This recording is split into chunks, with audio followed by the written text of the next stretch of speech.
Howdy, y'all. Pastor Josh Canepa here with our midweek devotion. And for today, I want to go about a little bit different path than what I usually do.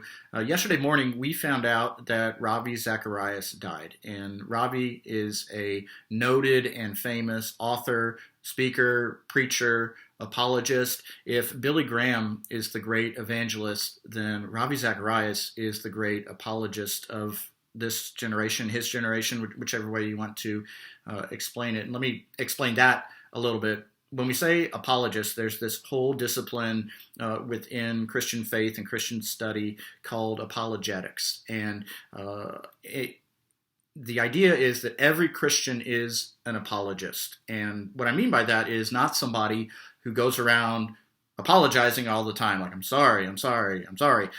That's not an apologist, that's a husband. What an apologist is somebody who knows their faith, can articulate their faith, can articulate why they believe it, can explain, can answer questions, can have dialogue. This is apologetics, and it's something that all Christians should strive to be able to do. It's the whole Bible idea of always be prepared to give an answer for the hope that you have. And so Ravi is one who is very good at that, at explaining things and giving philosophical perspective. And part of that, for him is he came from an Eastern culture, from India, and that's a place where the culture is different, and so the way that people think about things is different. And so going from that culture into Western culture, he brought that different perspective, and it's just been so valuable over the years. And it's been neat to see over the past couple of days. If you're on social media, you've seen different noted Christian authors, speakers, some of our best preachers sharing just how influential Ravi Zacharias has been in their lives and in their ministry, and it's a loss for us, to be sure. And Ravi's had a big impact on me. I was looking at my bookshelf is over here, and I was looking for some of my Ravi books, and I couldn't find most of them. And I don't know if that's because they are still in a box somewhere. I don't know if that's because, and it might be a little bit of both, but I think I've lent some of them out and they haven't come back to me. So if you have one of my Ravi Zacharias books, you know what to do with it. Bring it back. Having said that, I did find one book that Ravi wrote, and it's this one right here. It's called I, Isaac, Take Thee, Rebecca. And Ravi wrote this, and it was back in like the early 2000s. And it was a time where there was this big dialogue going on within the Christian church, the evangelical Christian church, with young people in their 20s, and how should we go about doing this dating relationship thing. And lots of people talking, a lot of times people talking past each other, but there were a lot of books that came out, and most of them were written by people in their 20s. And so we were reading them, we were talking about this stuff, and it's almost like that was allowed to happen with that dialogue, and then an adult stood up and said, guys, let me actually tell you what this stuff is about. And so Ravi wrote this book, and he uses the story of Isaac and Rebecca, which is one of the great love stories in the Bible, and he uses it to talk about things that are important in marriage and leading up to marriage. And he talked about having parental involvement in some of those things. He talked about the importance of the prayer life of a couple in their preparation to marry and during their marriage. And one big thing that he said is he talked about how important it is to have kindness, to be kind to one another within the context of relationship, within the context of marriage. And that idea is not something that those people in their 20s were writing a lot about. And I think that is just a demonstration of the wisdom that Ravi brought to the conversation. And it was a really good thing to read and to learn from him in the course of that. So, I'm still figuring all that out, but I appreciated Ravi's input, and it was a good thing for me at that time, and that led to me reading more of his books. Obviously, Jesus Among Other Gods is his probably number one, and I would commend Ravi's writing to you, whether it's the book that I mentioned earlier, Isaac, Take Thee, Rebecca, or Jesus Among Other Gods. It's very good. That one's on Audible, and you can download that. You can listen to it in 3 hours, and it's very good. And I like it. I like it on Audible just because I love hearing Ravi preach and listening to his voice. And Ravi was a very good apologist. He was a very good explainer of things, but his greatest strength was in his storytelling, and he could bring you along a journey and say things and explain things and bring you to a place where he wanted to take you and get you to understand the point that he was making. And I'm so thankful that in our day and time we have books and we have YouTube and these other resources where we can continue to learn from and be influenced by Ravi's teaching. If you have a topic that you are interested in, hey, what is a conservative Christian perspective on this?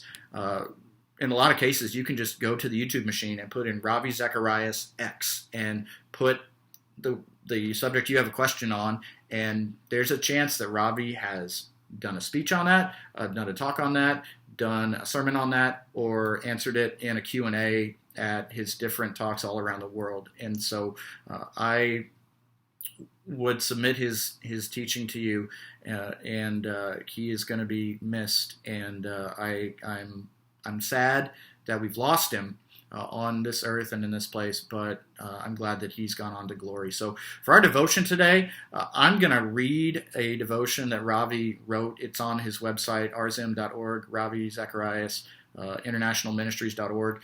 And there's a bunch of them that are on there. There's video on there, lots of stuff. He gave away most of his stuff for free so that we can all benefit from that and so the kingdom can benefit from it. So I'm just going to read this short devotional here, and then that'll be our thought for the day.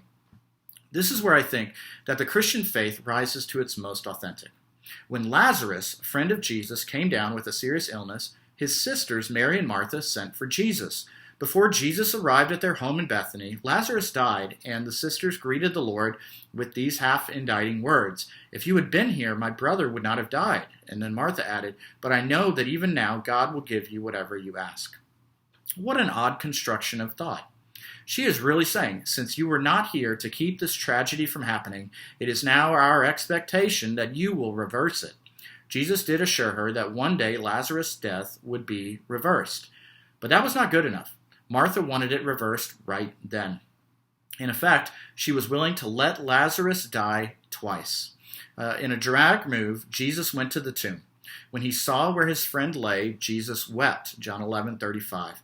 He wept even though he knew that, at least for then, he was going to reverse death. Death is powerful, but the power of God to raise us indeed shouts the triumph of love over sin. Lazarus' resurrection portended what would happen to Jesus himself, and here is the point. If Jesus were a charlatan or had deceived himself, he could have kept his plan going in perpetuity simply by saying, "I will spiritually rise again." Such a claim could never be contradicted or proven false. But Jesus made no such promise. He promised a bodily resurrection, a concretely demonstrable falsehood if it were to not happen. This is vitally important. Jesus made an empirically verifiable claim and then fulfilled it. This statement has profound implications. It means that these bodies of ours, which the Apostle Paul describes as a temple of the Holy Spirit, will someday be transformed to be like Christ's glorious body, just as the Bible declares. They will continue to exist, and our individual identities and personalities will be translated into the eternal realm. The transfiguration of Jesus as described in the Gospels has always fascinated me. This is Ravi speaking. Peter, James, and John became eyewitnesses of this staggering event. I find it extraordinary that the disciples who saw Moses and Elijah talking to Jesus immediately recognized those Old Testament heroes. Did they hear more than that voice from heaven? Did Jesus identify the ancient pair? Did God give the disciples an inner disclosure? The evangelists do not tell us. Peter had an especially intriguing response to the two visitors. He wanted to put up a shelter for each of them. A shelter from what? And why would they who lived in heaven wish to have a shelter on earth? It didn't dawn on Peter that Moses and Elijah had no grave markers, because God himself had buried Moses and left no marker, while Elijah never died, but had relocated directly to heaven in a flaming chariot. Neither had a burial stone, and Jesus himself would need no memorial stone. The destiny God has for us does away with these things that we deem so important now, shelters, tombs, and gravestones in the end. Our identities will be with God, and our personalities will be sublimely consummated to the purpose designed for each one of us. Our move from earth to heaven will serve as the thread that ties our memories together with reality and will enable us to see the temporal in the light of the eternal. Johann Sebastian Bach once said that the only purpose for music should be the glory of God and the recreation of the human spirit. What Bach said of music will one day be seen as true of all life. We will be recreated, and all the threads of our earthly life will come together for the design that we will experience in heaven. Every tribe, every language, every moment, every pain, and every sorrow will come together in the consummate pattern of God's design. And it's such a blessing right now to think that that pain and that sorrow is not something that Ravi has to experience anymore. And so, well done, brother. Well done, good and faithful servant. Well, thank you, guys. We do have worship in person on Sunday, so would be glad to see you there. We'll be in John 17, the high priestly prayer, if you want to study up beforehand. If you're not comfortable yet coming back in to in-person worship, if you'd rather watch online, that's cool. We continue to work on upgrading our systems and things for that. This week's going to be about the same as last week, but we've got some things we're working on, and we'll let you know more about that as things roll along. So thank you for your time, and God bless. Stay frosty, and we'll see you soon.